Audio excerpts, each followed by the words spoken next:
Hey everybody, this is Rydo and we're back to LEGO DC Supervillains. So I exited out of the game and I came back in to the save file and we're in different characters now, which definitely tells me that we are basically at that post-credits game sequence, like Prometheus, who? I guess that's just the name of this character. So we got some hint, certainly, that there was some kind of post-game DLC for these blue levels. But I'm not really sure who that enemy was, this big metallic character. It might be... No, it wouldn't be the Destroyer, that would be Marvel. And it's pointing us in a very specific direction. Although I kind of question if we're not supposed to just go in this direction and then start doing the open world stuff. Like, clearly they want us to collect all these gold bricks and do this stuff, this open world stuff at some point. You can see the Penguin is a particularly awful character to play as, in the sense that he has a short set of legs, and the Penguin only has a flying ability, a floating ability. This guy doesn't have a flying ability either, so seems like we're walking our way this way, taking the long way around. And it prompted something called, interesting, that looks backwards,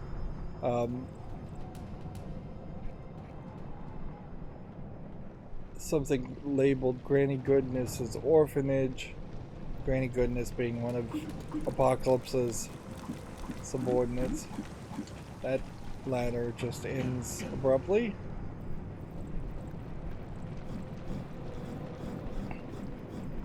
I can tell you that Prometheus here as a character is not moving particularly fast either. And that inherently is going to be a problem with any of these games where any of these characters where you can't just fly around. Like, so I don't know if this is supposed to be a teleporter back to Earth or what. But the actual story does seem to me like it is starting over in this corner, which might just be a story that has us running around the open world. Now what's interesting here is that you have a very distinctive object in the sky, which, as far as I know, that could be anything. I'm not a comic book fan enough to be able to say, oh, this is that planet, or this is that planet. If anything, this might be Mars, where you could do Martian Manhunter. Obviously, that's supposed to be Earth. That could be anything at all. That could be the moon. Each one of these, though, really gives the feeling that this was supposed to be like Lego Batman 3, where there were little planets. And in all fairness, I did not enjoy the idea of there being Lego planets. But we may very well be doing something like that. Here we have yet another planet from this angle.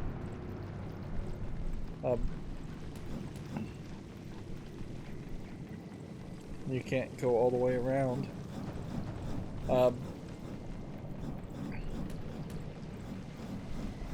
I felt like the Lego planets in Lego Batman 3, which really wasn't a Batman game,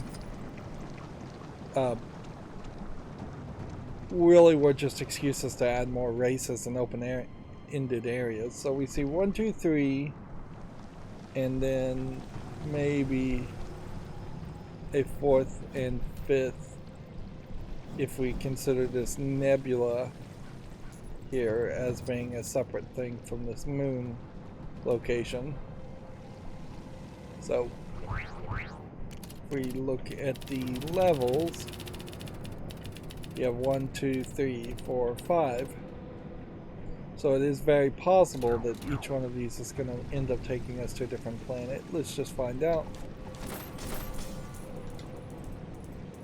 Start the Justice League story. And this is definitely DLC where they're just doing the comic stuff.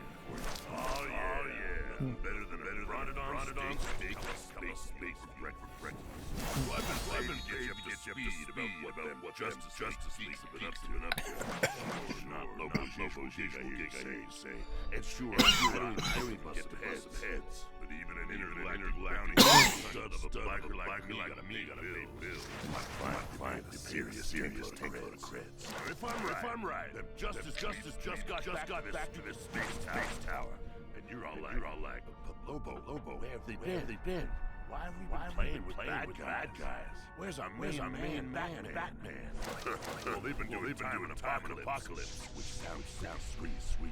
You got Lava Field, a population of pure maniacs, and big old bad dogs running the whole show. And those Justice Leaguers got slap bang in the middle of all this after being by that very crime chumps.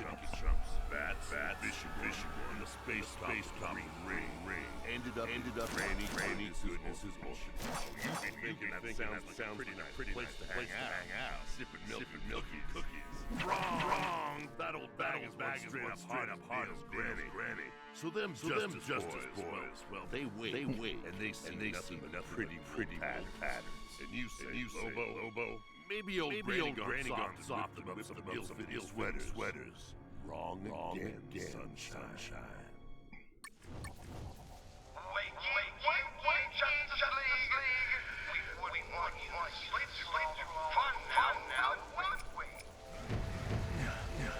So we're going through the Justice League story, which I think you basically would have needed to give this away free as content, and this really should have been like the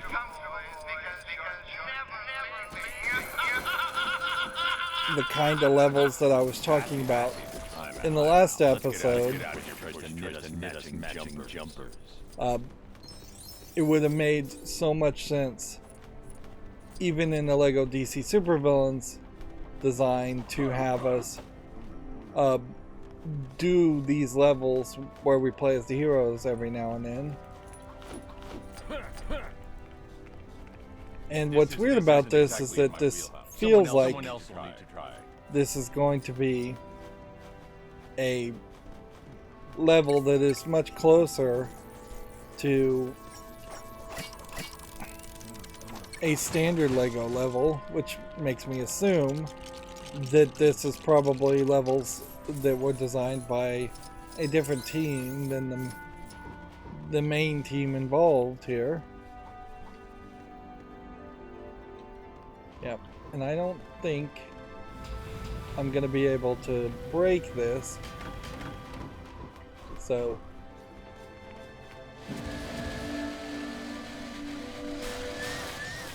I think they're taking some pretty extreme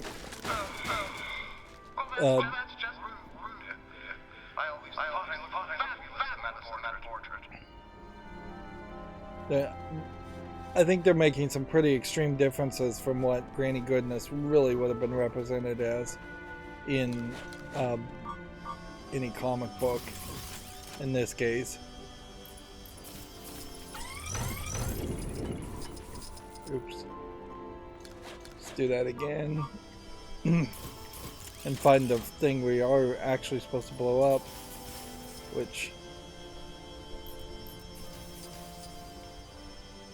not sure what specifically I am supposed to be blowing up here. The chandelier is glowing.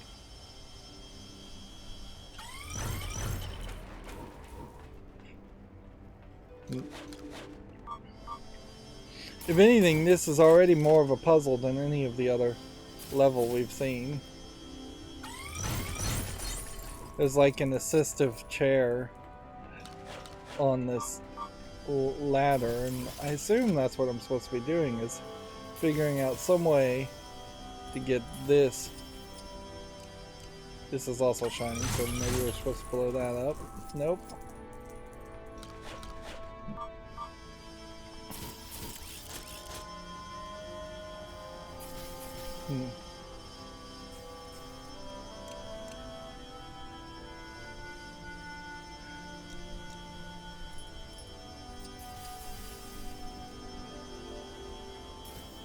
Tap B, it says.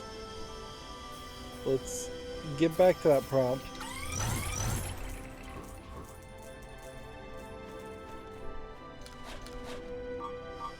Maybe there's an elevation thing here that I'm not realizing.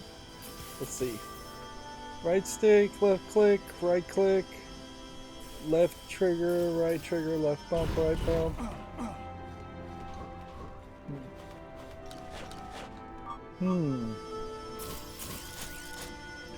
We are probably crossing a line here of being more confusing than anything. And yeah, there's not really a good reason why that worked that time and didn't work the two previous times. So I have to just put that under the category of being buggy. I can handle this. Always be prepared. He just, I guess, flew up there.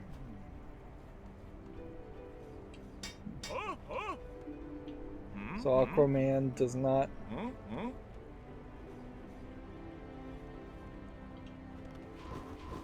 have any kind of like water attack.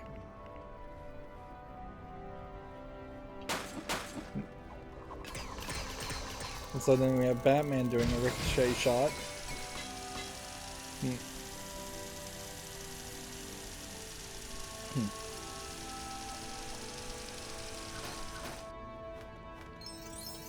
And then we're just riding it like a vehicle, which that's a cute idea, certainly, that I've not seen in any other Lego game.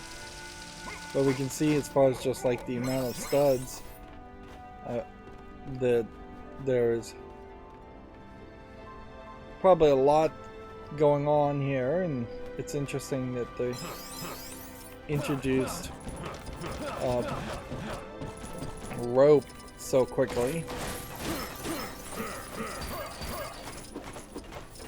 Looking at the amount of studs we're collecting here, it doesn't seem like this level is going to get incredibly large, which at a certain point it would just be kind of crazy if it did get super large. You have these like artistic paintings in the background that seem interesting.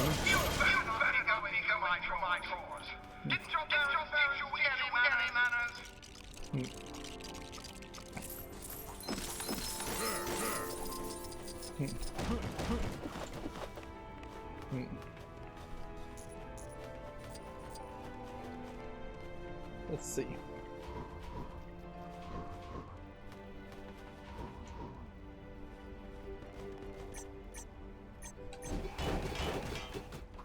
It's just not really clear that that was what was supposed to happen there. That I thought that might be an electrical thing, that we'd have to find somebody to shoot it with electrical abilities.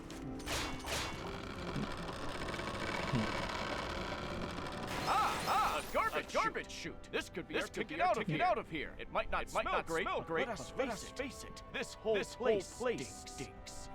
inherently, in the remakes of Lego games, you could, if you got away from the greediness and selling this content as DLC, particularly this is pretty bad because little kids would want to play as the superheroes, and having to pay extra and beat the whole game as the villains before you can even play as the superheroes, for the most part, is pretty annoying.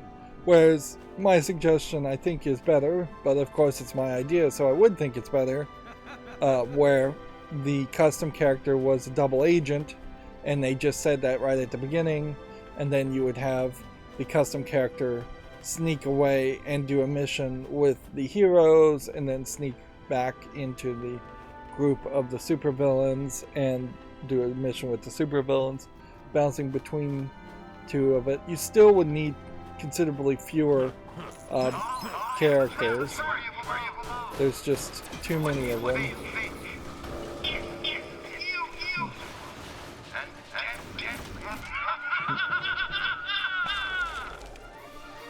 So now we're fighting a character named Grail.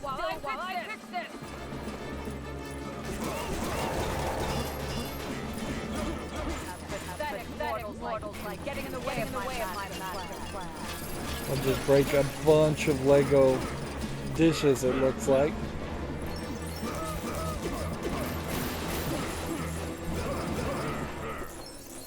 Go and collect a bunch of studs. So they said this was a trash chute, but this really feels more like a kitchen.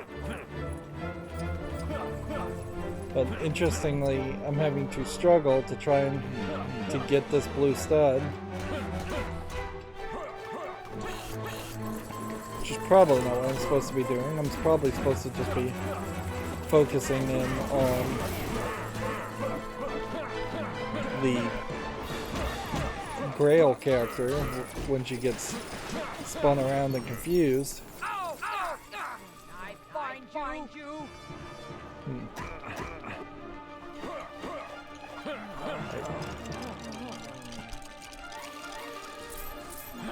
And all those studs just disappeared.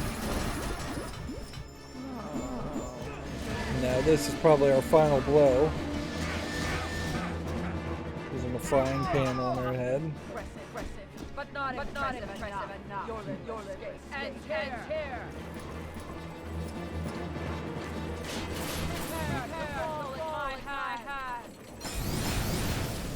There is this slight danger, I think, of having enemies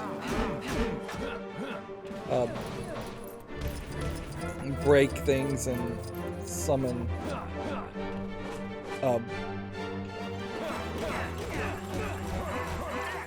the studs. Grail has also removed their helmet.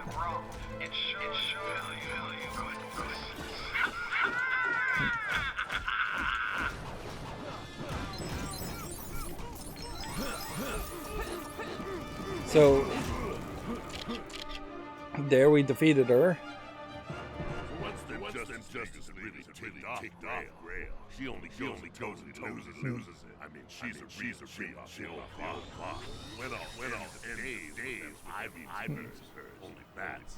He got smarts. He's kept her looking at big old black cape, and not the big old goodness Lardo. Whoop. Whoa. Right in Granny's kitchen wall. That's my car remodel. Granny G. She gonna be so dang mad. Grail be scrubbing for eternity. Anyhow, them boys take the opportunity to leave and let her try to explain the whole mess. Ditching out, too, my kind of guy. And see, that's just kind of the abrupt DLC missions that we tend to see in DLC in Lego games. And yes, in free play maybe that is slightly closer to twice as long, but it's still not a particularly long level, in that it really was just 3 floors of a very narrow hallway. But it was in a big round arena, at least, so At least they're getting back to more of the style that you would expect from a Lego game. It's interesting it's saying no red brick was collected, which makes me assume that there are red bricks, but I also know that's DLC. We also have now a situation where the next one of these post-game DLC levels is almost certainly going to still want to play as Batman and or Green Lantern. Aquaman you can take or leave, but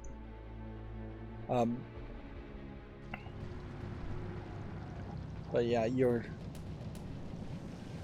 definitely not going to want to do the other DLCs with the other Justice Leaguers and never include Batman again. So we again are back to just random people. So we have Rain and Robin now. Probably a coincidence in the R names. And I guess I was wrong about the planets. Maybe that was something they were thinking about. So Rain can fly. Didn't know that per se, but that'll make it easier, certainly. Just jump into the next level. And I have to just assume that all of these levels are going to be started on Apocalypse. And that pretty obviously there would have been a situation here where... What is this doing? This the life. 2,000 degree lava hot tub. Dark side does hurts.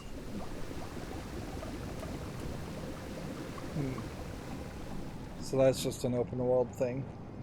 We'll figure that out later.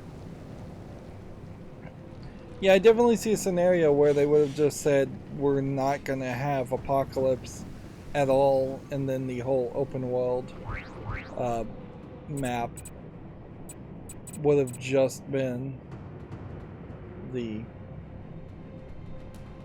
Earth combination of Gotham City and Metropolis and Smallville. And you can't zoom out any further than you already are, so you don't have like a watchtower equivalent on this map.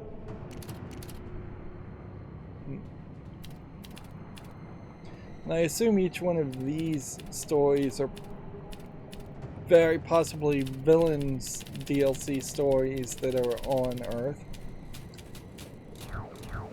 Hey, well, it took us so long that such a short amount of time. Actually, we'll just do another one. All this yabbering, hungry.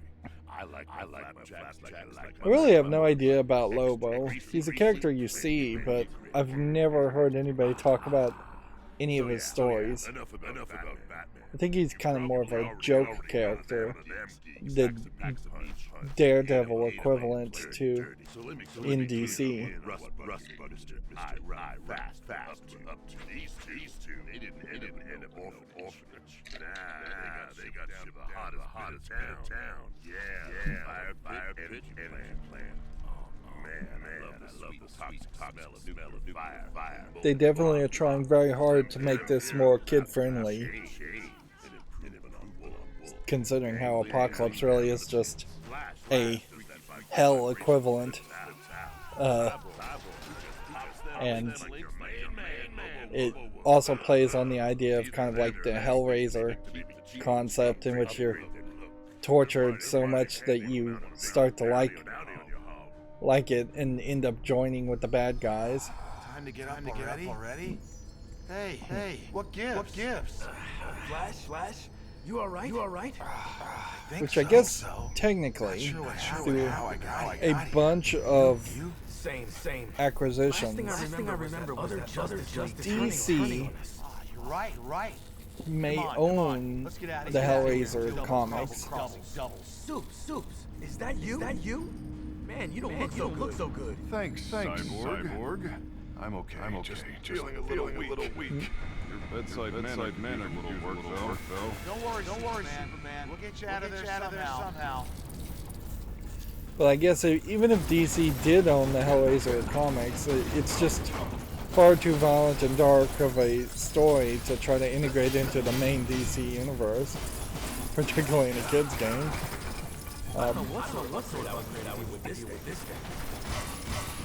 Plus there's, well, until recently, there was kind of also some respect that was given to some of these standalone, more mature stories like Watchmen, in which DC wouldn't arbitrarily try to integrate those stories into a bigger DC comic book superhero universe. That being said, DC literally did integrate Watchmen into its overall universe, and they probably shouldn't have done that.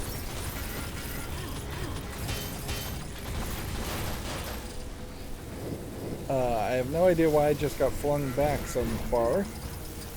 I felt like just a glitch, if anything. I guess inherently that is part of the reason why comics in general, and I'd say the same for Marvel or DC, is that they always come from this aspect. Is that supposed to be a firefly, or I should have what? to deal with this.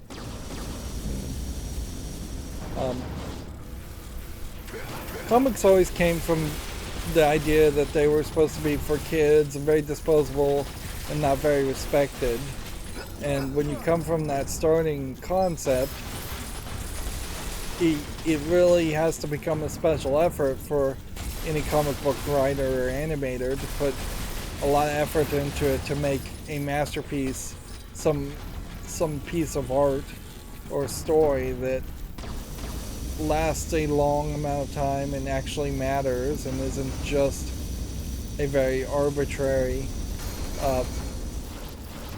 collection of Monster of the Week type stories.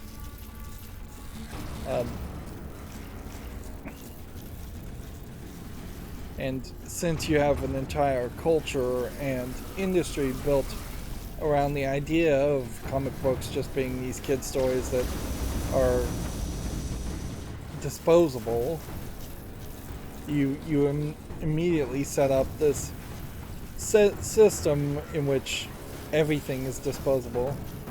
So you have decades of history of the Flash in which he's had disposable stories that don't really matter, and even if you try to reboot the Flash and do a new Flash character called the Flash, which is what they did, certainly. There was a Barry Allen and a Wally West, and there's probably 2 or 3 other people that have been called the Flash as the main characters in Flash comics. Even if you change the character, even if you reboot and have a Flash issue #1, there is just this default expectation that the Flash will be a comic book superhero and not a serious character that you would actually believe. That's probably why Marvel movies succeeded so well, is that they effectively are a different form of entertainment, and they were allowed to establish those characters as being slightly more believable, slightly more serious characters, instead of falling into a history of expectations of more comic booky, silly, ridiculous characters. And even if you were to do an issue 1 of, say, The Flash, and try to do it very seriously, you have the problem of the entire industry just not really respecting that or treating it with respect. So the next writer on, say, issue 30 of The Flash would undo a lot of the seriousness that you did in trying to make the character more silly, or the editors and people in charge above the writers in comic books would undo it and say we need it to be more kid friendly, and you would have thought in particular that like The Watchmen, which was a very, very serious story, would have been immune from that influence of we're going to integrate this into the standard DC universe and make it just as silly as everything else.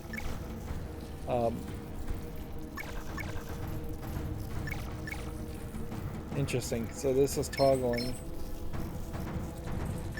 every time. It's toggling the ones next to it. Which that's a somewhat difficult puzzle to figure out when you can't see all of it at the same time.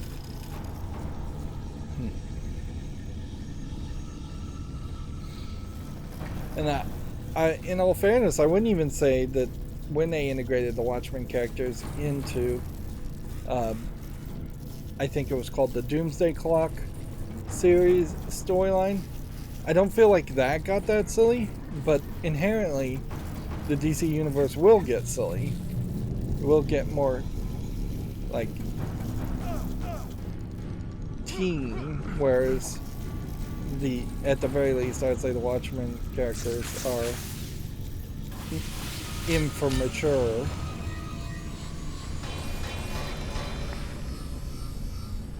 And now we're at a point where I've stood here and talked so much that if it takes me 40 minutes to finish this level, it's simply going to be because it took me 20 minutes to simply ramble. All right. Now we're getting some. Where? You must be the Flash. I've heard so much about you. Wait. I recognize you. You're Mantis from Apocalypse. Is that where we are? Ooh, very clever. I've been tasked making your stay uncomfortable as possible. Now, why don't you all get back in your settle? I'm afraid you'll face the caught.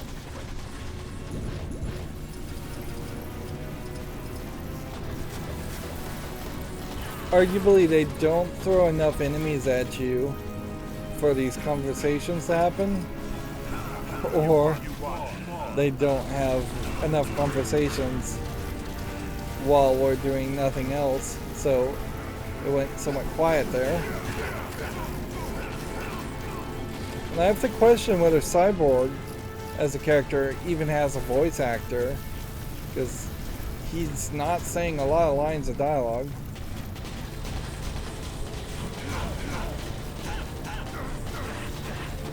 One thing you can notice here is that even though I am hitting this guy with a laser shot, it's doing fairly minimal amounts of damage.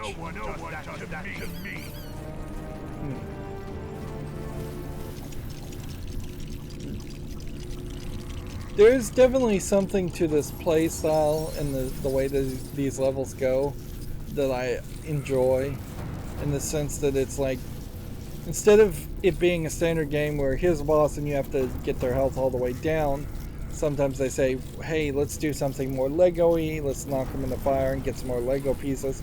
It feels like this would be the equivalent of two kids playing with Legos and then making up the story as they're going along and making up the story specifically based on how was I supposed to know that was going to go up, based on what Lego pieces they have right next to them.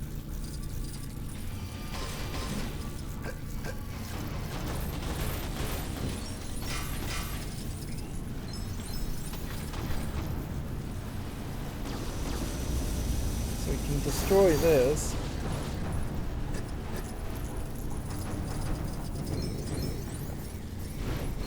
Which may not have been so necessary if we could have flown at any point.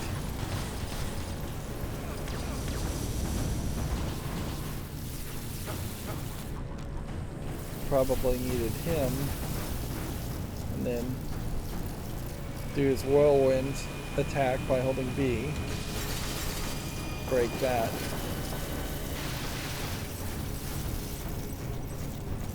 This feels like a interesting puzzle that Flash is supposed to be fairly smart because he has like super thought patterns too. He thinks fast, which then makes it not make the most amount of sense that he couldn't do this puzzle.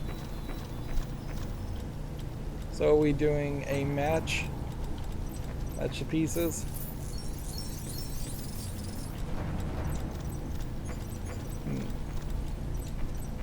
I wasn't paying enough attention there,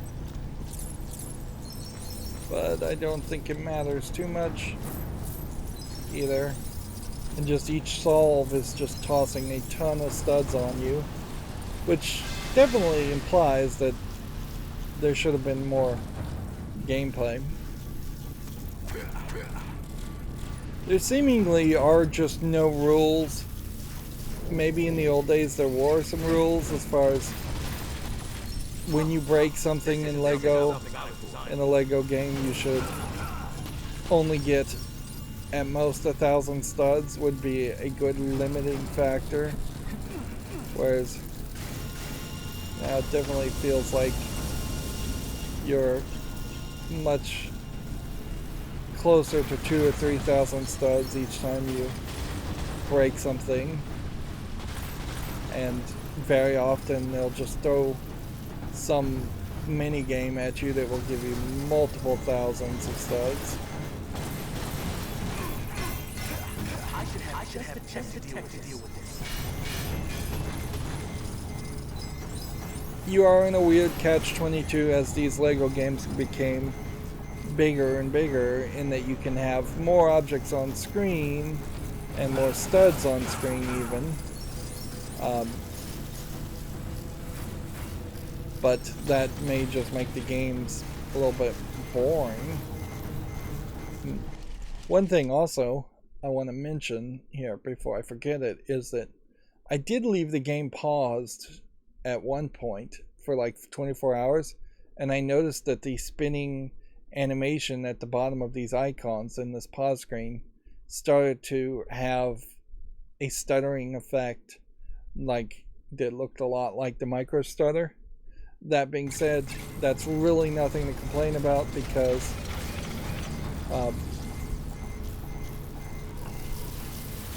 that's in the menu, and at a certain point, who cares? So I needed to turn myself into a refrigerator.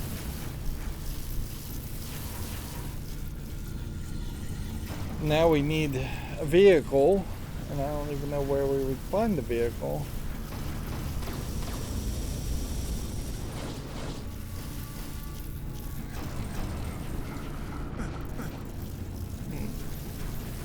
Oh, it's way over here. That seems a little extreme, but it would explain this elevator being so weird.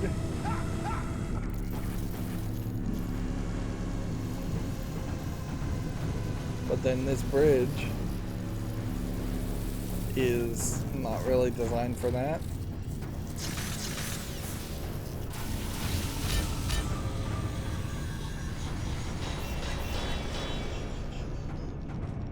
So I guess these power lanterns were powering the shield. So we're trying to shut them all down to free. Everything myself. Right, so if we were to play as the Flash, we can fight some parademons wherever they decide to show up.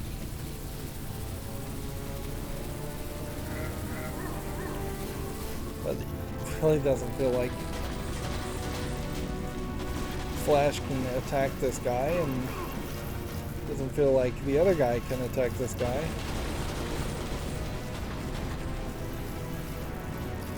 So where are we supposed to go, and what are we supposed to do?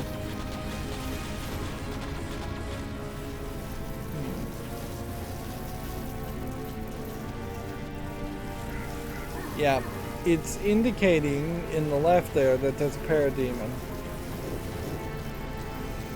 somewhere I'm supposed to take out.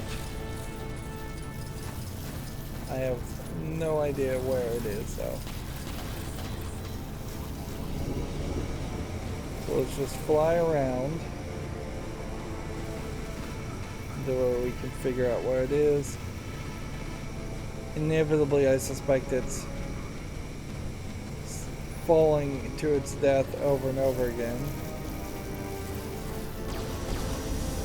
Nope, it's stuck.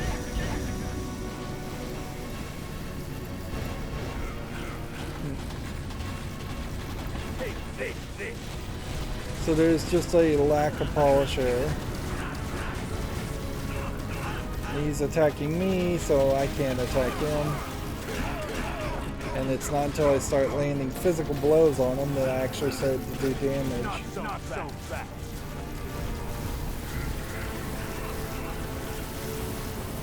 Just let him attack Cyborg.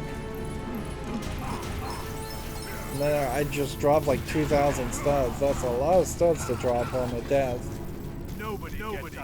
The whole combo thing of like punch combos and stud combos on the left really feel like they're just nothing. It's just no reason for that to even be on the screen. And I guess the icon on the left may not actually have been a parademon indicator as much as it is an indicator of the number of lanterns we need to shut down.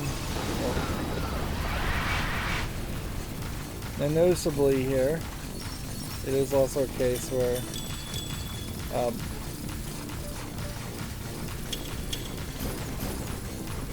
the speedsters always seem to run in one specific direction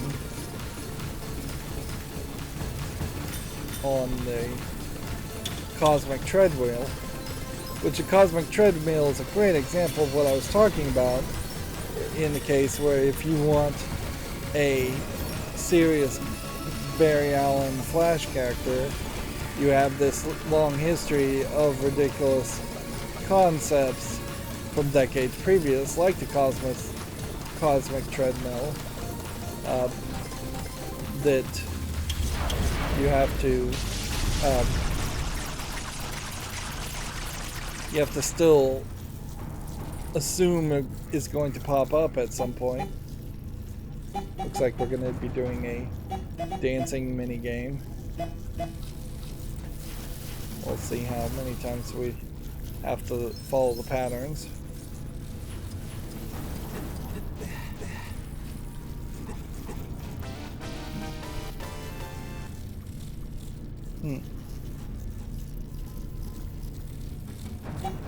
Yeah, once seemed like that would have been probably too little.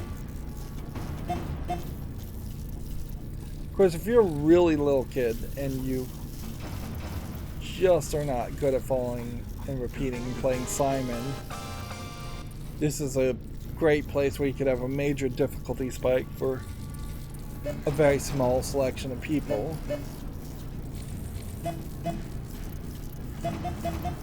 Plus we've got all the sound effects playing in the background,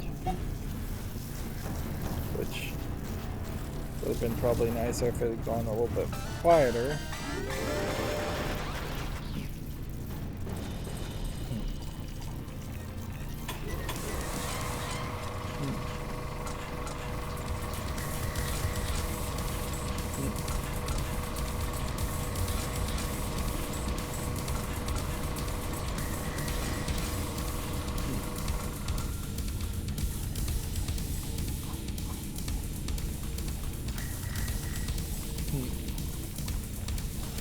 The CW Flash series in particular is kind of a great example of the cosmic treadmill thought and the silliness thought, in that I think there was a certain level of seriousness that they were trying to have at the CW Flash series, and Sometimes it got really silly, but it tried to stay somewhat serious. But you still get some really ridiculous characters and some really ridiculous concepts that don't really work well. And in the case of the Flash and his rogues gallery, I'd say what you run into is that there's too many enemies that are silly and too many characters that are silly for its own good. If there was just one reverse Flash character from the future that was silly, that's fine, but then you also have to add in like Gorilla Grodd as a character, and There you go, big guy. Killer Frost, and I've been better. a whole bunch of other characters. Finding a way out of it. So you barely even are going to play as Superman for the last second, almost as if they're afraid to let you play as Superman. Them heroes knocked out the oversized costumes, which ain't no bad thing. Man, this outfit, Flash, got style. I mean, green, yellow with weird little hat. What a move. Boys, snaggle and head out of there. Who, by the way, looks like we need some sunshine. Seriously. Solar powers.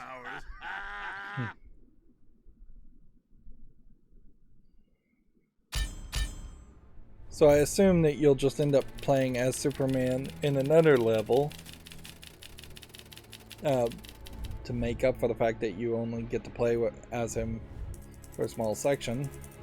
Although it wouldn't be terrible storytelling to say that Superman is just weakened on Apocalypse and is never really that your default go-to character to play as. We have 2.5 million studs, which really is not that many studs.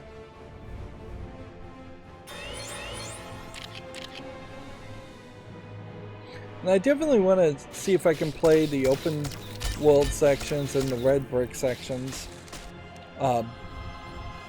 more legitimately, instead of like looking at a walkthrough guide, which would be the right move to do, and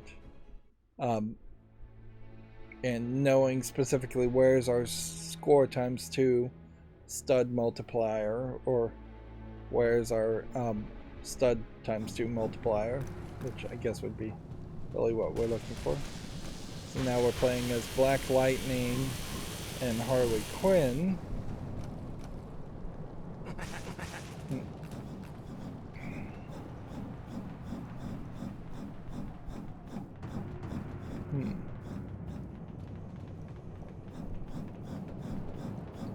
Let's see. It walks us directly towards the Johnny DC character.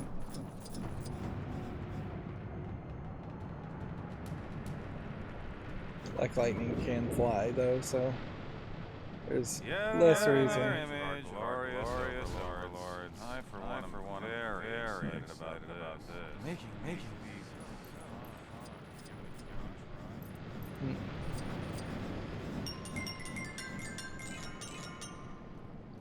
Father Box. Interesting. Interesting, I guess, joke. I don't know if in the actual gameplay there is, or in the actual comics there is a father box concept in comparison to a mother box.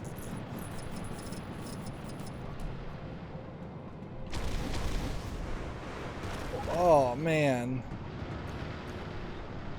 a simple tap of the A button just had him jump way too far.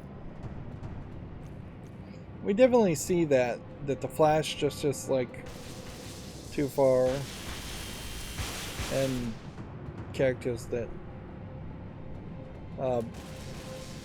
jump seem to go too far.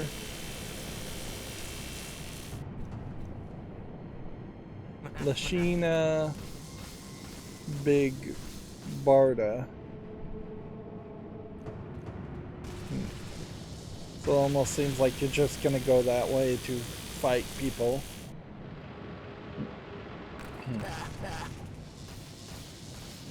Yeah, it's a difficult task, certainly.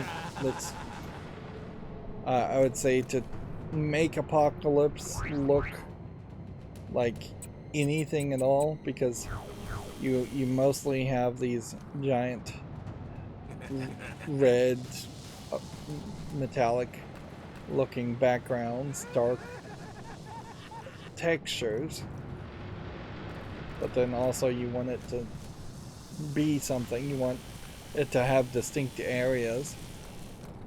It's a far cry from making Gotham City or making Metropolis, where you can just have very natural, recognizable human buildings. I don't think I want to do another level. I probably could squeeze one in, but I don't see a real reason. I also have to kind of question here why we have a why we aren't just playing as our custom character. And yeah, I never really did figure out what the purple sash at the bottom left of these characters means. It seems like every character you own has that, but then that seems unnecessary. It's not a separator between heroes and villains, from the looks of it.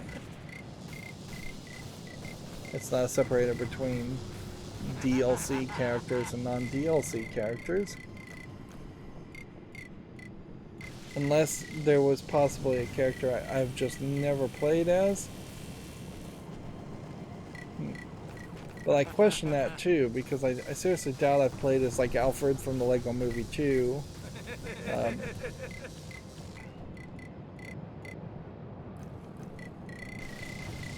Which I don't think I paid as much attention to the Lego Movie 2, or I missed the like first 20 minutes or something on it, because I don't recognize Alfred and Batman in that story.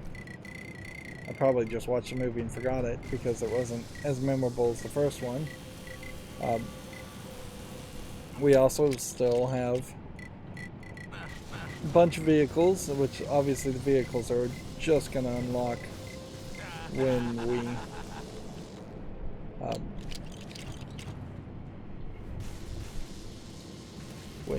we do races. And yeah, as far as percentage wise goes, we still have a lot of work to do. A lot of mini kits, a lot of characters and vehicles to unlock, 19 more red bricks. I didn't even know I had unlocked one red brick, so I guess the question here would be, what is the one red brick? We found DC captions, but then we have to buy it too. Interesting. So it does make a lot of sense potentially to go and buy it, but there's also something here that doesn't quite make sense too, because it's like 1, 2, 3, 4, 5, 6, 7, 8, 9, 10, 11, 12, 13, 14, 15, 16, 17, 18, 19, 20. Okay. For a second there, it felt like there might be more or fewer extras than there are red bricks. So yeah, we really should just do the main story going forward, and then we should look for the red bricks. And pretty obviously the red bricks that we're looking for are going to be the ones in the main story. So we are effectively going to need to play everything in free play mode, which ideally I would want to do everything in the open world section first, but there's seemingly no benefit for doing it that way. which highlights the problem of having effectively two different games here, in that you have an open world mode that has a large random selection of mini game challenges, all of which could have been just cut and pasted into the actual mission levels, and then this could have just been a linear, older fashioned style Lego game.